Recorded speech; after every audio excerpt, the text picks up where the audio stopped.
Bible is the most widely read book in the history of the world, far outselling any other book, with 3.9 billion copies sold over the past 50 years. Many believe it contains the actual Word of God.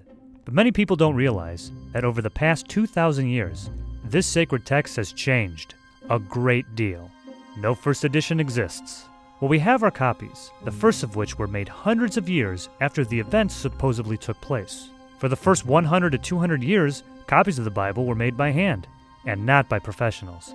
This led to many errors, omissions, and most importantly, changes. Here are the three biggest. The earliest manuscripts of the Gospel of John did not include Jesus challenging the mob that was about to stone a woman by saying, "Let any among you who are without sin cast the first stone." In fact, the story was inserted into the book of John somewhere around 200 to 300 years later. Bill Warren, scholar at the New Orleans Baptist Theological Seminary, told NPR, "The early church canonized books and not stories. So when it had authentic stories from Jesus in the oral tradition, they had to find a way to put it in the text." In the Gospel of Mark, we learn about how Jesus rose from the tomb on the third day and appeared to various people, including his disciples. In original manuscripts of Mark, this part of the story is nowhere to be found. Warren says scribes were seeing the other Gospels with resurrection stories, so they felt adding a resurrection story in Mark would round out the text better.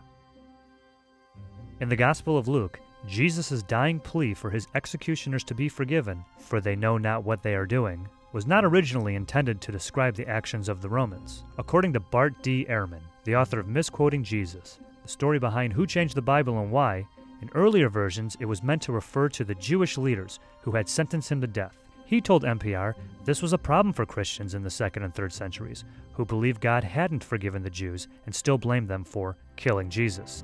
So it was taken out, only to be added centuries later and changed to reference the Romans. As recently as the 1940s, when the Dead Sea Scrolls were found, we discovered a version of the Old Testament containing alternate versions of various books, including the Book of Samuel.